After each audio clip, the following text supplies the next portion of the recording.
And what happens as you get your mind focused in is you get to the point where you begin to see the separate thoughts starting to arise, exist, and pass away. Arise, exist, and pass away. Arise, exist, and pass away. And sometimes you only see the arising of thoughts. You see them all, everywhere you look, it comes into play. Those of you that have taken drugs may recognize that moment where it's what Christ said when he says, look, I'm making all things new. It's like you're creating the universe. Everywhere you look, you see that you are creating stuff. You're not creating the thing. You are creating the form of it by your mind creating, going out and doing it. And you see the creation everywhere. That's seeing the beginning of thoughts. Then there's another place where you're just focusing on the middle of thoughts, and it's like nothing ever is going to change. It's all static. Everything's stopped. Everywhere you look, it's stopped. It's like nothing's happening. It's all stopped. And then the third stage is where you see everything dying and decaying and falling away. And everywhere you look, it's decaying and dying, decaying and dying. And that's what it feels like. Tremendous despair and pain. Now, these are all stages, and they're articulated in the literature, and it's very standard stuff. And the teacher is a person who's been listening to human minds for 35 years, and he knows exactly what stage you're at when you walk in and say, this happened in my meditation. And he just sees a walking mind. I don't know what he sees, but I mean, that's what he's dealing with, is a walking mind. And he keeps moving you through. And Buddha describes, for example, the last 32 mind moments, trillion per blink of an eye, the last 32 before you go into the nibbanic state, which is the space between two thoughts. Because between two thoughts there is no universe. It's what's called the void, or nibbana. And it's the ground on which all the forms and thoughts rest. It's the sky in which all the clouds are passing. And as you start to deal with that state in your being, you're finally doing what I started out talking about recognizing the part of you that is not conceptual.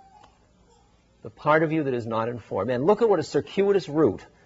Sitting in Burma, in the cell, bringing the mind, following the breath, getting the mind down to one point, sharpening it so it becomes like a laser, so it can go through, so it doesn't keep being at the whim of conceptual mind until you can get through, and you can go through until you get what's called the vipassana jnanas, or the insights that follow naturally. Because all the things that the Buddha teaches about suffering and the cause of suffering and the end of suffering, the things he teaches about anicca, or everything's changing, dukkha, that there is suffering, anatta, there's no self, all that stuff you can learn theoretically, conceptually, by reading philosophy books of Buddhism. Or, but what Buddha says is, don't read them, do it. You find out like I found out, because finally you're only free when you've experienced the stuff directly, not when you've just read about it. And I am finally driven to meditation. Not out of, oh my God, I've got to do it, but wow, look at this method and it'll work for me. I can do this.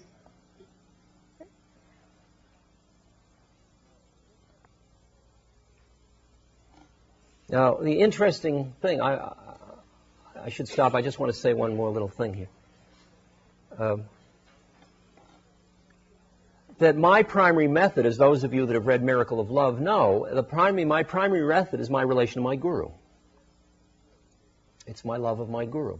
Now, a lot in the West, that's a really weird thing to say, especially since he's dead. So I've got like an imaginary playmate in the Western image.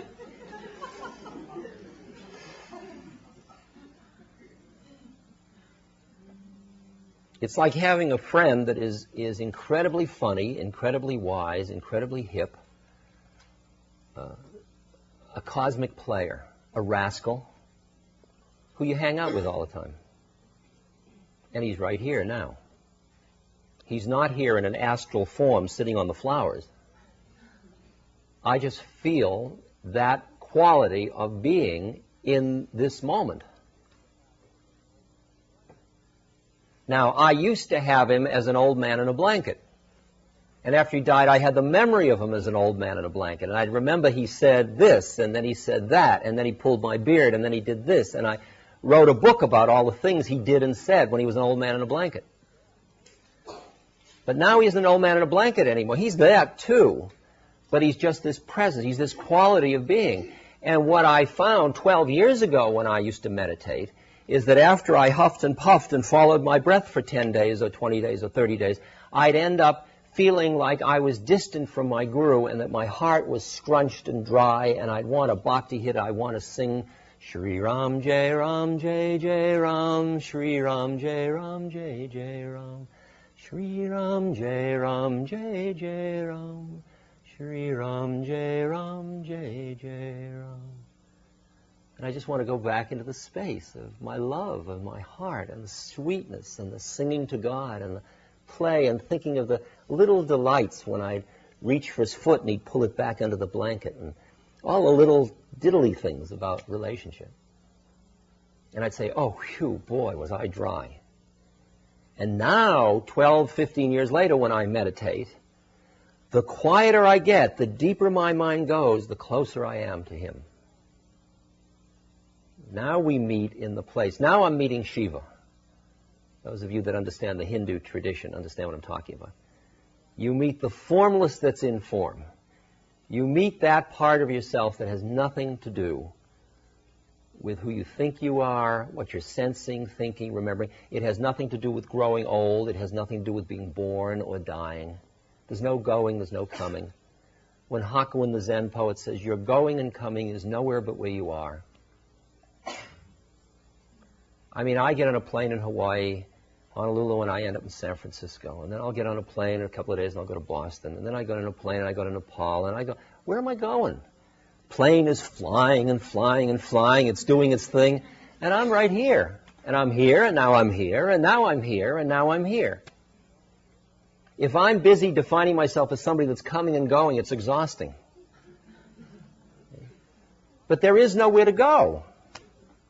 It's like Ramana Maharshi when he's dying and all his devotees say, don't leave us, don't leave us. He says, don't be silly, where can I go? I mean, I'm only dying. It's no big deal. I'm just dropping my body. The minute you recognize that part of your being that isn't in time and space, Swami Ram Tirth says, I am without form, without limit, beyond space, beyond time. I am in everything, everything is in me. Now that all sounds from a logical, analytic point of view like absolutely that guy should be locked up. From a mystical point of view, that's a beautiful expression of who we are much more than who we thought we are. So what we're facing here when we come together in consciousness studies, and we come together to consider the issues of relationship, of nuclear holocaust, of what we're going to do in the world and all, is that in the terms of keeping our eye on the mark, we do what we must do in the world, but we don't forget that it is all an exercise to awaken out of the illusion created by our own mind, because the more we are free of the illusion in our own mind, the less we will suck other people into the illusion. And if you really want to end suffering, the way to end suffering is end your own suffering, and the way to end your own suffering is to extricate yourself from the illusion of your own mind, created by your own mind. And once you are free of that, then you have a chance to free another person. When I sit with that person, that fellow this afternoon with AIDS, I am working on myself to keep myself spacious and present and clear and not get caught in the heavy melodrama of a beautiful young man dying. And if I can do that, and just see the unfolding of law and keep my heart open and love and be with just what is, I can be an instrument, as happened this afternoon, of the release of his suffering, although for a moment. So that when people said, well, the 70s was the me generation, they don't understand that that was as direct a route to compassionate action as there could be.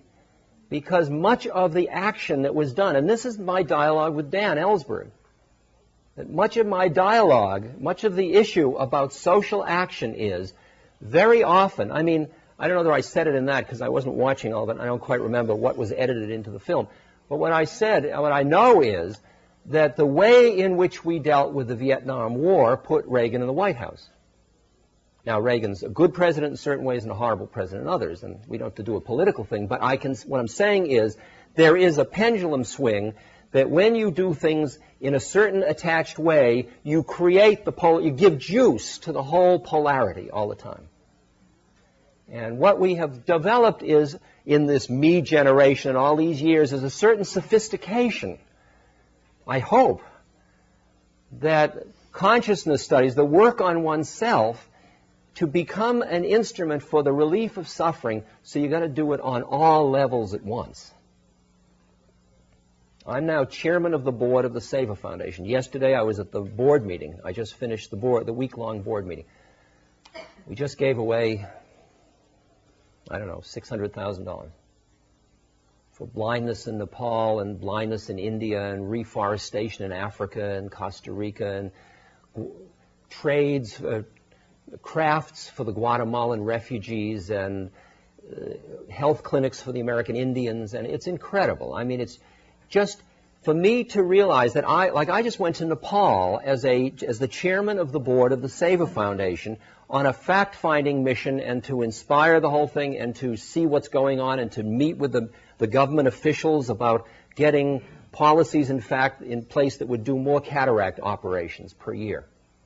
And I put on my blue blazer and my necktie, and I am the chairman of the board. And I think at some point, what am I doing? I mean, you know, a few years ago I was in a dress, and here I am in a tie and a jacket going over, and how do you do? And people see me coming as an NGO director, I mean the non-governmental organization. We have a contract with the king of Nepal. We're like the Red Cross or something like that. We're a real thing. I'm the chairman of the board. You know what? The chairman of the board of the Red Cross. We're building a hospital in Nepal. We've got jeeps and offices and people examining eyes and doctors doing surgery that we're importing from here and there. It's like a big production. And the chairman of the board is coming. You got the image? I mean, if you're a Nepali official, how do you do? And I thought, gee, if I can lose the spirit, this is when I'm going to lose it. Because they're going to take me seriously. And they are not the kind that I can tell, hey, you know, I'm really not the chairman of the board. I'm just appearing to be the chairman of the board. I mean, now that there are no adults here, we can really play. You know, I mean, I can't quite say that, you see. And I found out I didn't have to. I could just look into their eyes, and we could talk about stuff, and I could disagree with them, and I just loved them so much that pretty soon it all just turned into, I don't know what. It was like satsang. It was like having darshan of spiritual beings all the time. I came back from that trip higher than I went. And it was a great teaching to me.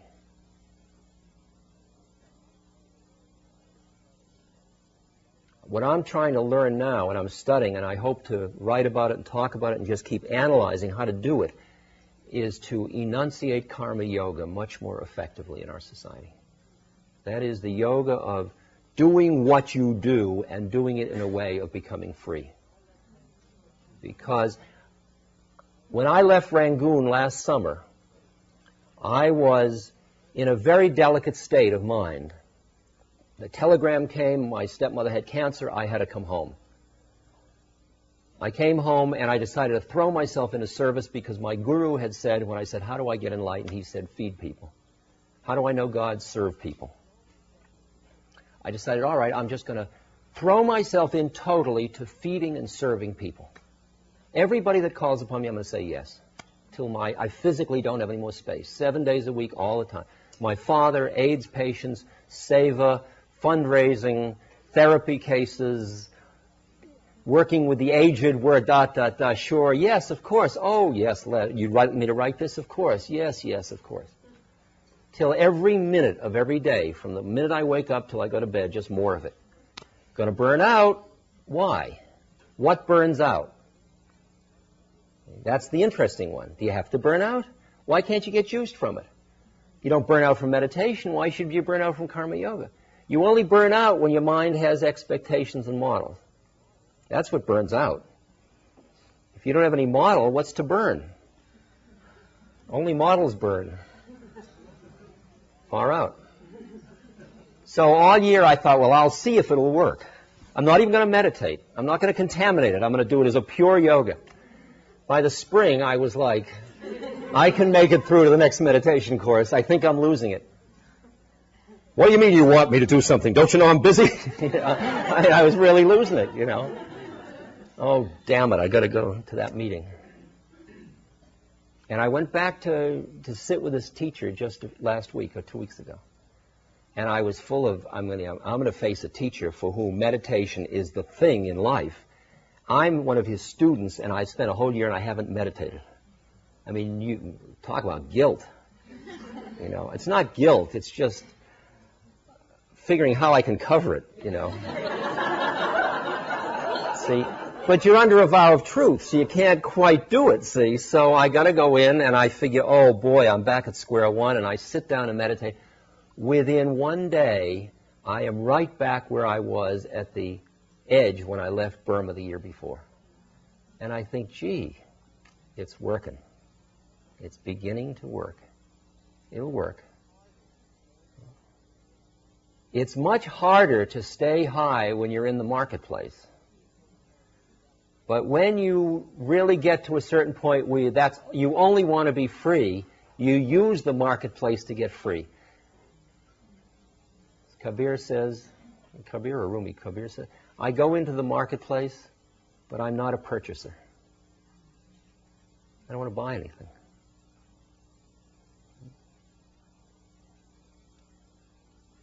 You want power, you want sex, you want money. Sure, it's all right to want them, but are you attached to the wanting of them? You attached to the getting of them?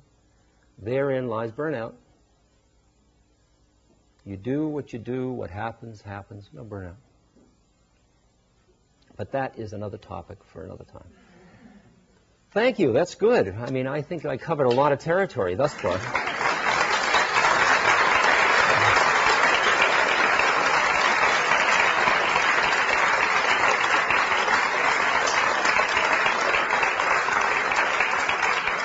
You want to stretch for a couple of minutes, and then let's do some questions and answers? Is that okay? Or discussion?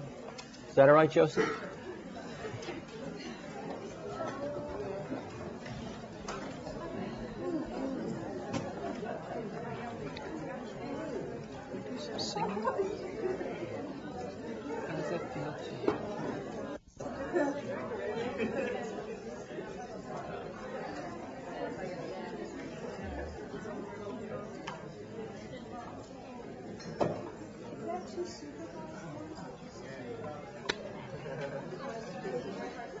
Here we go. Excuse me, one of those announcements, a white Malibu, TKF 334, your lights are on.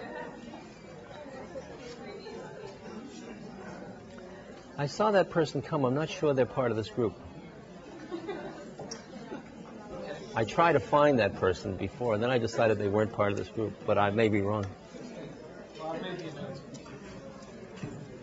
Okay. Are we ready?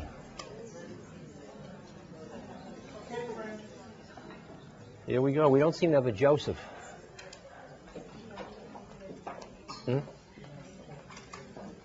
Where is he?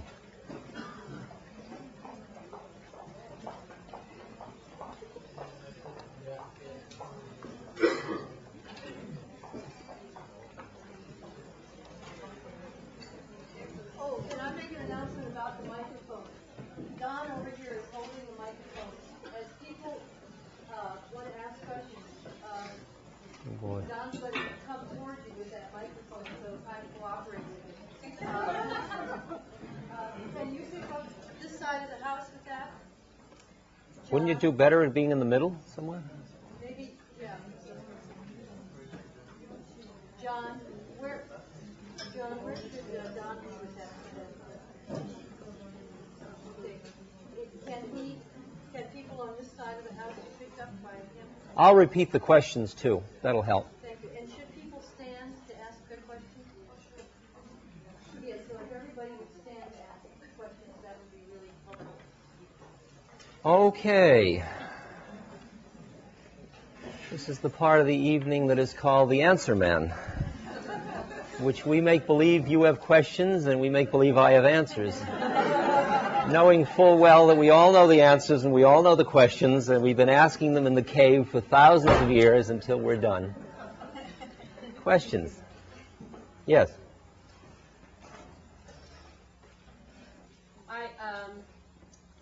One of the issues that I play with or struggle with or work with is the one of, as a psychotherapist, just being with a client in the way that you described, being with the person with AIDS, versus all the theory that I had to learn, which doesn't seem nearly as helpful at times. And I wondered what your thoughts were about the interplay of those two aspects. It's the same. Did you all hear the question? Yes. Was that get on? Do I have to repeat that, or is that all right? Okay.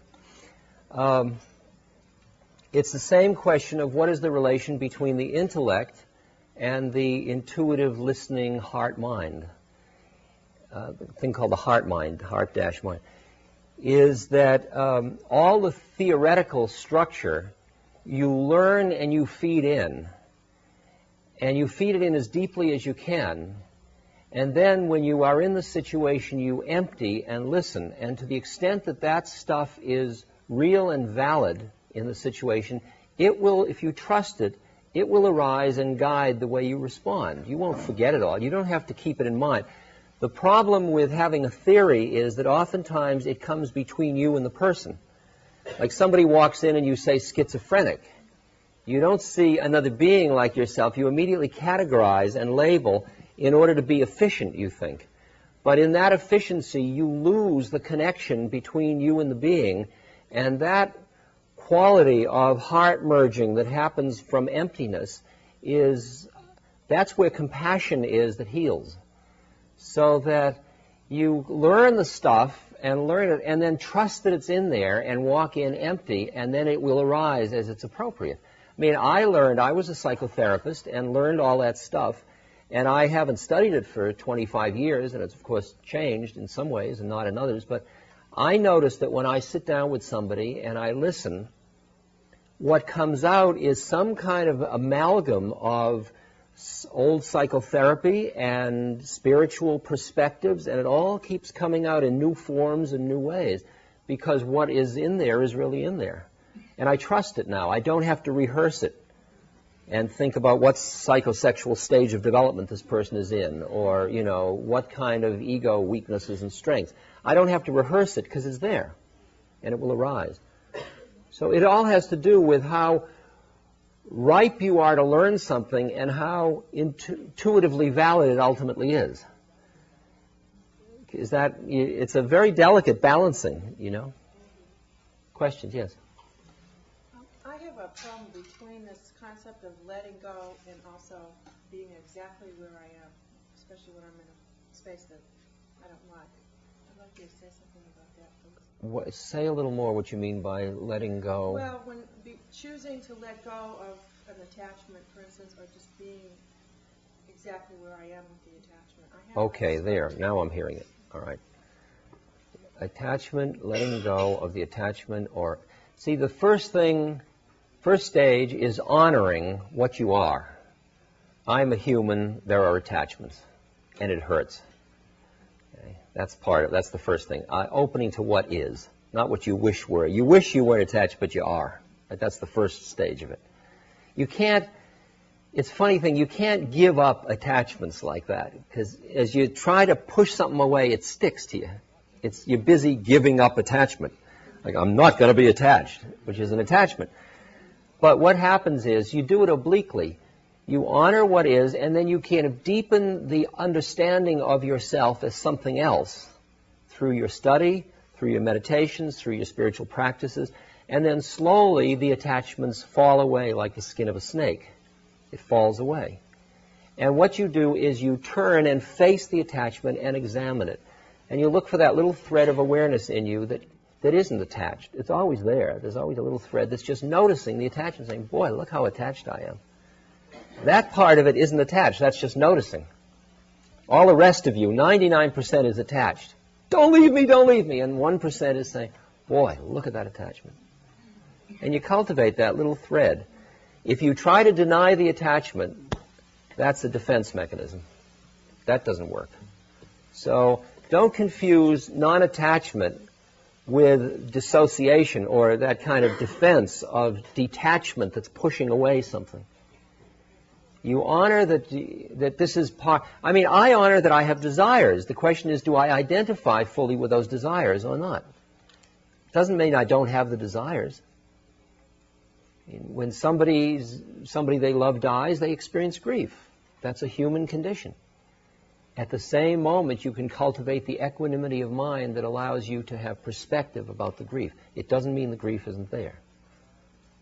There's a monk whose son has died, and I think Stephen Levine uses the example, and somebody, I think I actually used it in How Can I Help? And somebody comes and says, "Why are you crying? You're such a high, wise monk." And he says, "Well, everything is illusion, and the death of a child is the greatest illusion. And it's just an illusion, and it hurts. And you don't make believe you're not human. You don't get holy by making believe. You allow yourself, you look at it, and then you cultivate that little part of you that is also there.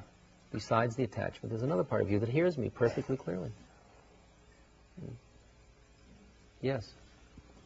Rhonda, would you, we're having mic trouble with that microphone. We're not using that mic for the moment. Would you repeat? I will repeat the questions, yes.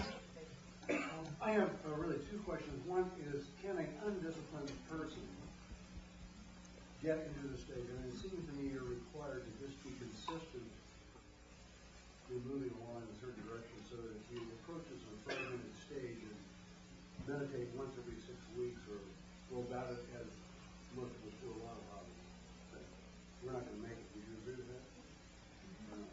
The question is, if you don't have much discipline, can you proceed spiritually if you're just doing it as a kind of a hit or miss or now and then kind of operation?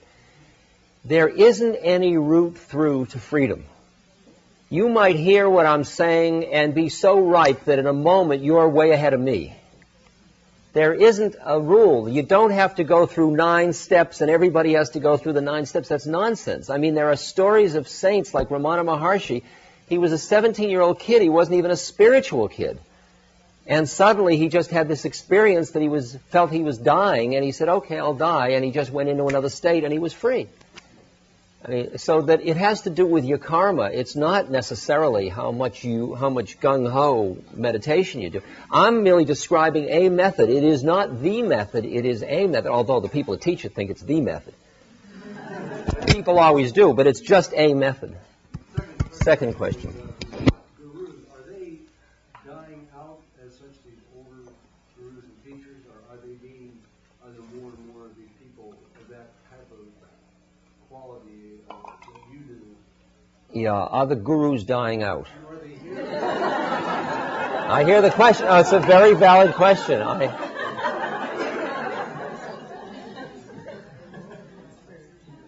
I have a feeling it's a little like the Bhagavad Gita when Krishna says that I embody myself from time to time as is needed. And that as long as there is need for such beings, that need will force the creation or the bringing down of such beings. And that from my understanding of an evolutionary process, there are beings just entering the pool of separate entities, and there are beings that are nearly done, and they keep coming by. So I think there's going to be a continuous supply. The question of whether or not the culture will support the noticing of them. See, that's the interesting thing. I mean, when you live in the villages I live in India, they live in the world where there are gurus. I mean, the family I live in has had 4 different gurus in the course of all of their lifetimes. And they were all like my guru. They were all incredibly high beings. And I look and I'm jealous. But the culture there supported those beings being recognized, honored, realized. Here, if somebody's a guru, I mean, there's, but what do you do for a living? It's not supported. Yes. Good evening. Good evening. It is. Yes. I'm playing with the idea of no expectations, particularly letting go of expectations of the planet being saved. And to follow along the lines that you've been speaking, when my meditation teacher announces there's 1 minute left in meditation, it intensifies my mindfulness and my awareness of my breath, of what's present. And I wonder, what are your thoughts about what is the breath or the pulse of the planet that I can put my awareness on, since I've been told, and I believe perhaps, that there's 1 minute, 1 hour, 1 year left.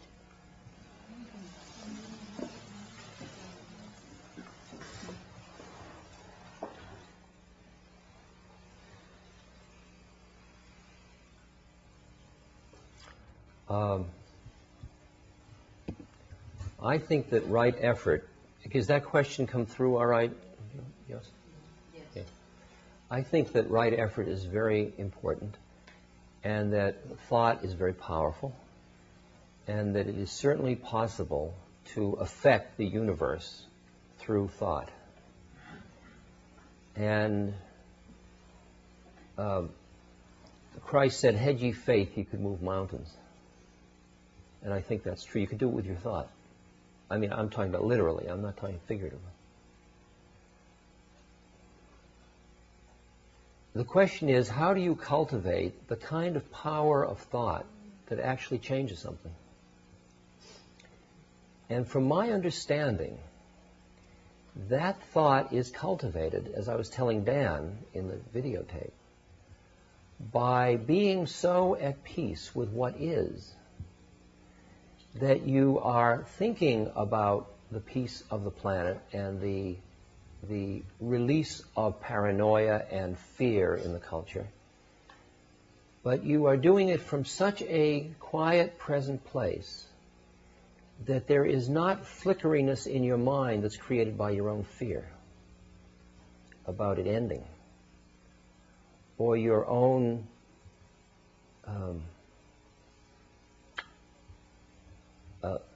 loss of equanimity into urgency, into I got to do something about this. I mean, I think you would, hearing what you're saying, you would meditate in the sense of sending out that kind of thought form to create peace and presence and clarity and consciousness in decision making, and surround public officials with those kind of thoughts, and do all that with your mind. And you would do it because that's what you do, because you have heard what your dharma is, which is a very clear concept about doing what is appropriate for you to do to honor your incarnation. And your incarnation is a member of an ecosphere, and a member of a nation state, and a member of a world culture, and a member of a surviving species, and all those have responsibilities in them. And you don't do them out of ought or should or heavy or my God, what may happen. You do it because that's what you do. For years I thought when my brother says to me, gee, aren't you great to be taking care of Dad? He's seeing it as some kind of thing that has to be done. I'm not experiencing it from that place. I'm seeing it as that's what I do. Perfectly light, just like I breathe and I take care of Dad. And I would make a statement about anti-nuclear consciousness, and make a statement about the American Indians at the Four Corners and so on. And I feel just a part of the universe and an appropriateness of response. But it's coming from a very quiet presence, so that my vibration that I'm putting into the universe is feeding exactly the thing I'm trying to bring about. Because to the extent that I act out of fear, I am reinforcing the fear out of which the bomb is being built. Isn't it a thought of peace and expectation? No, you do it because you're doing it. Like there's a story of the rabbi who every morning came out of his house and he walked across, in this little Polish village, he walked across or a Russian village. He walked across the square, the village square, to the shul, to daven, to prayer. And he'd done that for 20 years. And one morning, you know the story, one morning the Cossacks coming by, and he says, "Good morning, Rabbi, where are you going?" And the rabbi says, "God only knows." And the Cossack figures, what kind of a wise guy is this? He shouldn't say that, I'm a Cossack. And he arrests him. And he throws him into prison for being flip. And the wife of the rabbi comes and says, "What did you do? What did you do?" He says, "I just said, who knows? God only knows. I didn't know I was going to end up in prison." Okay? Yet he was walking to shul, but without expectation, because he walks to shul. And you end up I'm doing what I'm doing now. What happens to you is what happens to you. I'm doing this because this is what I do. And this is appropriate for me to do at this moment. Can you see what I'm saying? And it's appropriate for us to bless and to bring peace and to become, as Sri Aurobindo talks about, conduits of spirit coming to earth. It's appropriate for us to keep purifying and allowing that thing to come through us. What happens is what happens. Is that dealing with the question? In relation to that, there is the big Mountain Sundance, which these are critical times for the American Indians, as you know. And on July 2nd, 3rd, 4th, 5th, and 6th, there are going to be some prayers and meditation vigils. And all they're asking is that 30-minute prayer and meditation at the time that the sacred tree of life is raised in the center of the arbor, making the beginning of the Sundance. And just to help, this is a very critical year, and if you can use your thoughts and your heart to help in this Sundance to try to clarify things a little bit before the Indians are taken from their homes, you might do that. I'm going to leave this right here, and if you would like to copy down the times and the hours, feel free to do so. And would you leave it so I can take it with me, because I'd like to remember and do it myself. Okay. Yes, questions? No questions. About anything. You have to be wise. We can shift levels. Sir. I'm asking about cause and effect. And is it a reality? Like you're thinking, well, things are as if. Do you think about causes? I mean, effects, what happens, if something happens, does it come to you just what caused it? By just being there with it? Well, in the universe, is that question come through, all right? Yes. Okay.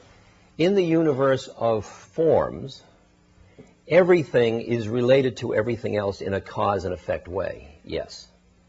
That is true of forms. When you get out of form, that all turns into a dream. Now, the question of whether you think about it or not is often a way of getting caught back into your mind to think about why did this happen, rather than just being with what is. If you look at like Buddha's Law of Dependent Origination, you see that birth is caused by the clinging of mind, and then birth leads to this, and leads to this, and leads to this, and there's about 11 or 12 steps, and it's all a series of cause and effect.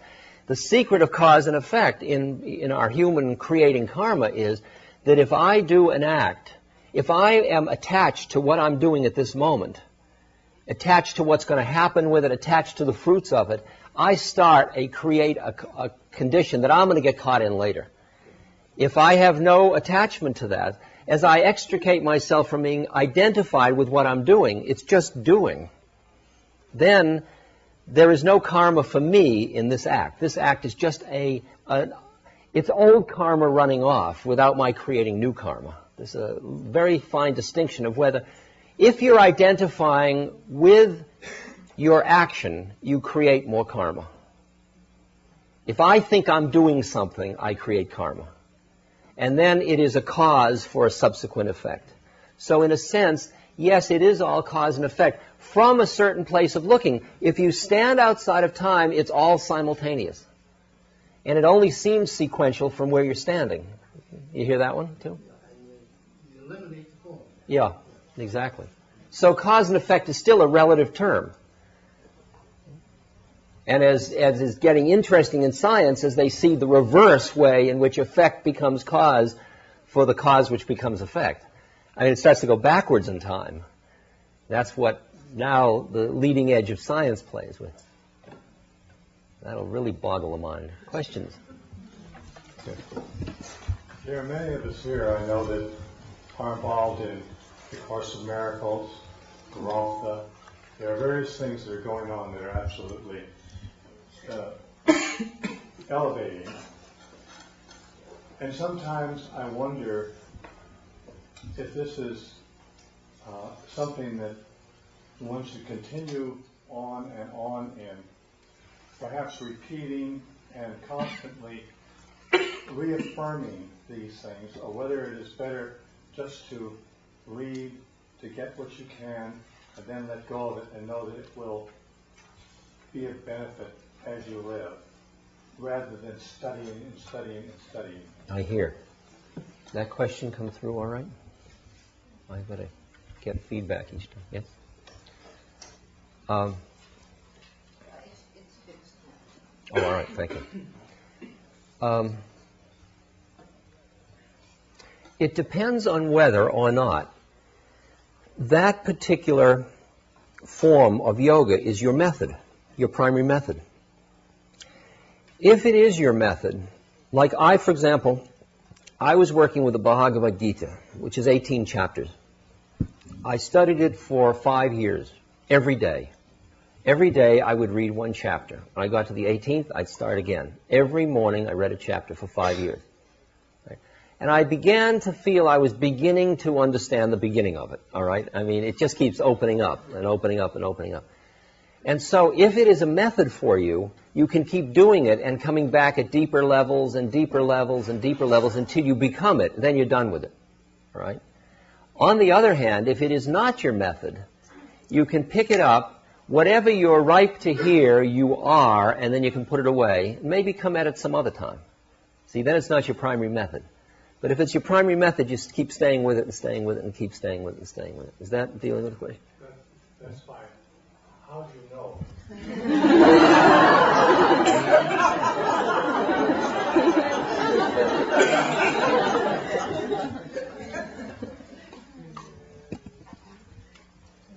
I think you learn to trust that intuitive place in you. And, for example, sometimes when you're bored, you sense that you're bored because there's a defense in you that you'd like to break through and you'd like to go through the boredom. At other times, the boredom says, enough of this. And only you know that. And how do you know? You don't know you know, but there is an intuitive place, and you've got to learn to trust that. And that takes some, because there's no external measuring thing. You can say, oh, this is that kind of boredom, and this is that kind of boredom. And so you get to trust. And this is very scary stuff, because you're in an uncharted realm in which you have a unique upaya. You have your method. It's not anybody else's. And you've got to listen. And for you, this is right on, and for you at another time. I go, and sometimes somebody says, would you like to meet so? Oh, I'd love to meet them. And another time they might say, would you like? No, I'm sorry, I really don't. And I trust that. I have learned to trust that more and more. And I'll pick up a book and read a paragraph and put it down. In other books, I study and underline and write and read. And I have no rational reason for that. I can't give you a reason. I just trust that there's something in me that is homing, a homing device, that's picking up what I need to use. And a lot of people accuse me of being a rather sloppy, dilettante, and eclectic. And I honor the charge, but that's my route. What am I going to do? I can't be a phony about it. That's the way I'm working. I've got another one to add into the stew of Ramtha and Seth and all, which is Emmanuel. And we now have Emmanuel's book, which I wrote a long preface for. And Emmanuel is an absolutely delightful addition, much lighter than most of the others and kind of playful and just kind of fun. And Emmanuel's book is just, we've been published, we printed, no publisher would print it. So we gathered the money together and we printed it ourselves. And now after 3 printings, it's just being taken over by Bantam. So it will be, Emmanuel will be everywhere and another spook comes to light. It's great having these friends that don't have bodies because they really lighten your hold of this whole thing of being embodied. But as I warn people, just because somebody doesn't have a body, don't think they're wise. I mean, see, you kind of think they're wise because you don't know how to not have a body, but there are more beings that don't have bodies than do have bodies, and there are a lot of Meshuggah beings that don't have bodies. So trust your heart as to whether or not they are wisdom or they're not wisdom. Okay. Questions? Sir? I'm interested in more of your thoughts on karma yoga, and particularly how to maintain your center and your awareness in the midst of staff meetings or meeting the King of Nepal or whatever you're doing. More thoughts about karma yoga and how you sort of keep your center through it all. There are dozens, it's composed of dozens of little devices, some of which work some of the time and don't work other times. For example, mantra with certain tasks works beautifully. Like doing japa with mala beads sometimes works beautifully. Like when you're driving, sometimes you can do japa. And it just keeps bringing you back, flicking you. You're busy driving and suddenly you're in traffic and then you flick to Ram and then suddenly you're out of it. You go back in, come out, and go back in, come out. Singing is another way. I mean, I do a thing called the Hanuman Chalisa, which is 40 verses in praise of Hanuman. Sounds like, I won't do it all, but it's Shri Guru Charana Saroja Raja Nijamanu Mukuru Sudari Barano Raghubara Bimala Jasu Jodaya Kufalachari Buddhi Hinatanu Janike Sumaron Pawana Kumara Balabudi Vidya Dehu Mohin Haru Kalesha Vitara Siyawara Ram Chandra Parajay Sharanam. Then it goes on for about 5 or 6 minutes. Some days we do 108 of them, which takes about 16 hours. And now I do that when I'm driving often. And it'll just keep moving me out all the time while I'm doing it. But I was talking to a fellow yesterday who's a very dear friend who used to be in the temple in India, and he's now a Superior Court judge in Alaska. And he said, when I'm sitting on the bench and listening to a murder case or a rape case, and I've got to be thinking to watch for the little slip of thought all the time, I can't do japa. I can't let my mind flick even that much. I've got to stay that conscious in. And I said, well, just take a little picture or a little word and put it down on the desk, and every now and then your mind will just float by it, and it'll just sort of remember a little bit, just for a second, then you go back. And you can just do it little bits, little bits, little bits, little bits. Then there are ways of taking exercises, of taking the people you go, like you walk into a meeting. It's the one the story I tell about the state trooper, which I won't tell tonight, but the one about you go into a bank and there's a bank teller. You go up to draw a check. Now, who are you seeing? Are you seeing a bank teller and are you somebody drawing a check? Or are you seeing the Divine Mother that's about to dispense? Is this Durga that's about to give riches to you? You know, I mean, which myth are you going to pump up? Which is real? And you get to, so that you practice with people, looking through the veil of the models you had in your mind. And I'm constantly doing that. You sit in a meeting and you look around and you've got all these old models of who everybody is. And then just kind of flick at them. Like sometimes you walk into a meeting and it is somebody of your sexual predispositions are such that you might be attracted to that person. So you meet them and you are aroused, and so you see them as woman or man. Maybe this person is your barber. Now, do you see them as your barber or do you see them as woman or man? Now, if you weren't sexually attracted, you'd see them as barber. But you are sexually attracted, you see them as woman or man. Now, the game is you start to play with that. And you start to play with and that, and that, and that. If you practice, like if you work with another person and you look at the point between their eyes as a meditation and just sit looking at the point between somebody else's eyes, just about this far apart, and just sit there looking right at the point between the eyes, and just rest on it like a meditation. It's not a social. You're not saying, hello, are you there? I'm here. I love you. I have power over you. You're not using your eyes.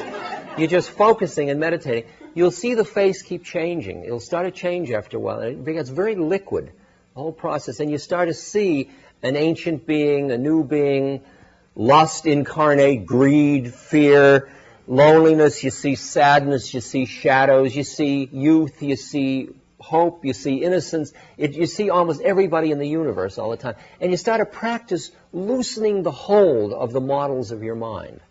You start to play with stuff. It's like turning it all into silly putty. But you don't do it in such a way that when they say, well, what do you think about this proposal? You say, what? You know, I mean, see, you got to stay in tight enough so that you don't lose it when you're doing it. But you can play a little bit. Like, it gets so now that when I look at somebody for more than a few seconds, they turn into you wouldn't believe.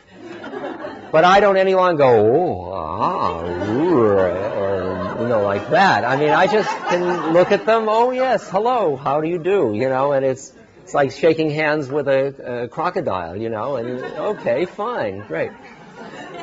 Now, the other thing is that when you wake up in the morning, often you can just sit for a few minutes and run through your past day and get yourself into a little quiet state, and maybe take some holy books you keep around, books that are constantly reminding you that it isn't as it seems, and you read one little shloka or one little paragraph or something like that. You just read it and reflect about the day that's coming up and think about it in those terms, and then go and do the day. And then at the end of the day, you might stay in a few minutes and see how many times you lost it along the way. And then you can start to notice what it was that caused you to lose it. And you'll begin to notice patterns that I was doing, like Uspensky describes. He was a student of Gurdjieff, and he describes how he decided to self-remember. He was going to stay very conscious. And he was saying, Uspensky is walking down the street. Uspensky is turning left. Uspensky is walking down the street. Uspensky is hitting his cane on the pavement.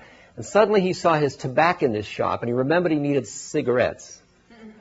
2 days later, he remembered he had been doing an experiment. Okay? It's, oh yeah, I need tobacco. Right, okay, good morning, how are you? Yes. And he forgot completely. 2 days later, he remembered it. Now, after a while, you begin to see what it is that gets you each time. You're doing fine until, well, let's talk about your salary.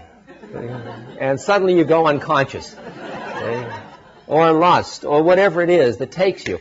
And after a while you get to notice those things that take you away. And so you start to use your daily life as like a little experimental practice where you're playing with the stuff of life, seeing what puts you to sleep, using little devices to awaken you, to remember, studying. Am I dealing with the question? Yeah. And often you can find somebody else that is willing to play the game with you, if you're lucky, in your workplace, and then you can collaborate and you can say, I'll make a deal with you, I'll help you awaken if you'll help me.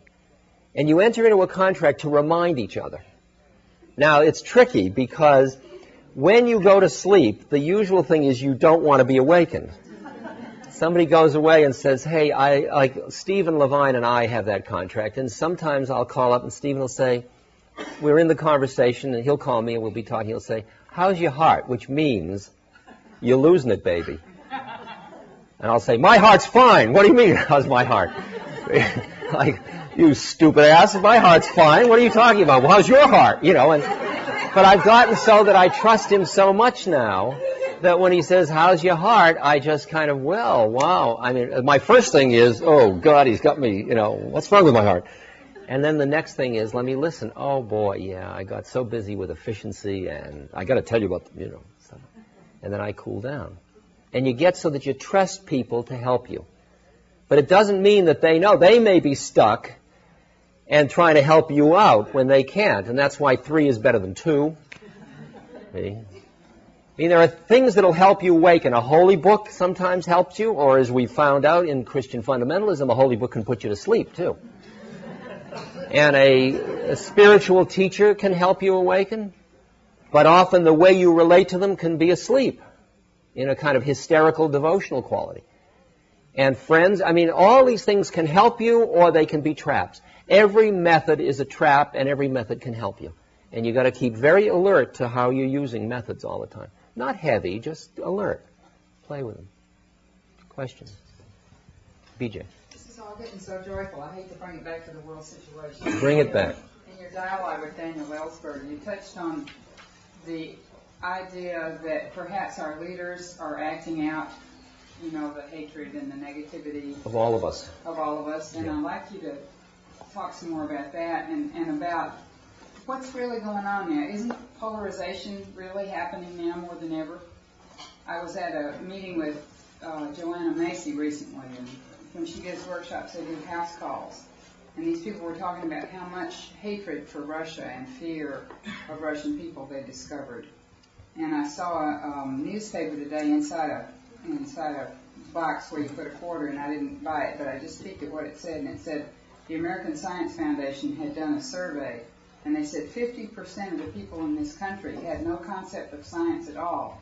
They didn't believe in evolution, they didn't know what radiation was, they didn't know what DNA was, da-da-da-da. They may be the lucky one. So where's, we, they? I mean, all of us are into Course in Miracles and Love and Light and sending peace and being in, these wonderful gatherings and downlinks and stuff, and, what's happening? BJ, is your assumption somehow is the world is only a useful place for incarnates to do their work if somehow it were all conscious and perfect. But the fact is, it is what it is, and there are beings at every stage of evolution. You may walk down the street, and the first person you see is somebody that is very Neanderthal-like. This is the first time they came into a human form of the billions of times humans come. And the next person you meet may be an old saint who just dropped by to bless us. And in between are all the permutations. And the people that end up politicians aren't necessarily, the criteria for selection doesn't necessarily mean that you're getting the most conscious element. And the nature of of who we are on Earth is that we have certain attachments that are, Buddha calls them the 5 hindrances of lust, greed, hatred, ill will, agitation, sloth, and torpor and doubt. And if you, lust and greed are 1, so in case you count and came to 6, that's why it's only 5. And then there's the 10 fetters and the 22 it goes on and on.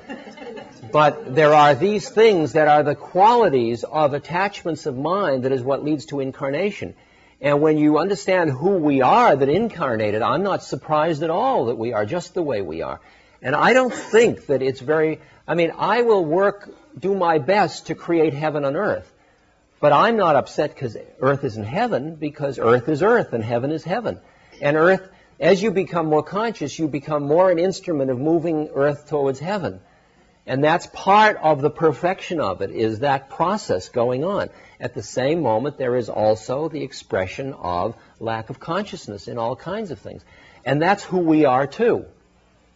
And you will find that there are places, I've noticed, and I think I said that with Dan, I've noticed, the fact that I'm going to get into a rental car now and drive into San Francisco on fancy roads over fancy bridges and all that, that's built on the backs of other human beings in some level. If you keep following it back. We have been trying to figure out in Seva how to do ethical investing. Well, you try. It's really tricky business. How many levels back do you go before there's somebody supporting something in Africa that you don't want to do? And it's hard to find a company that isn't using some product or have some policy or something, and you've got to really constantly, it's a continuous, those ethical investing firms have to constantly be studying it to find our way through. And we are a collectivity of desires, fears, agitations, all of that. That's part of the predicament of getting lost into separateness. It's built into the system. Now, do you make peace with the system, or do you sit around like the guy with AIDS, holding on to the model of what non-AIDS is like? Or do you allow for the fact there is AIDS and then work with what you got to work with and become an instrument for the getting rid of AIDS without denying the fact that we are what we are, and it's all right to be what we are? We are bungling along and muddling along. I hate to say it to Dan, and I know this is a no-no, and you will be upset with me for saying it. But when that show was done, which was a few years back, Dan said to me in a later dialogue we had when he really got angry at me. I mean, this was nothing compared to the later dialogues that got heavier and heavier. And we did one at Harvard Medical School where, I mean, he was like this, and he said, the next 6 months is going to be critical to the survival of the world. Well, that was 2.5 years ago. And it wasn't critical in that sense because at some level of collective consciousness, the civilization isn't going, as Emmanuel, my spook friend, said to me, when they said, is the world going to end? He says, don't worry, the bell isn't going to ring so soon. School won't be out so quick. How presumptuous of humans to think they have the control to end it. I mean, do you think that Reagan's mind is the last word in power in the universe?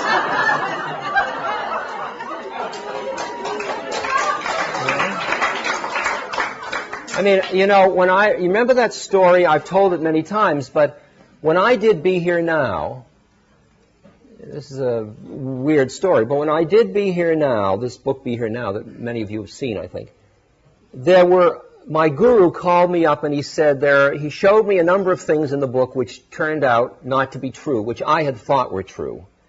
And he pointed out they weren't. And he said, and they were on 2 pages. And he says, now what are you going to do about it? And I said, well, we're about to do the second printing, which was 30,000. And I said, I'll certainly write to them and ask them to change it in the next printing, because he says, fine, you do that.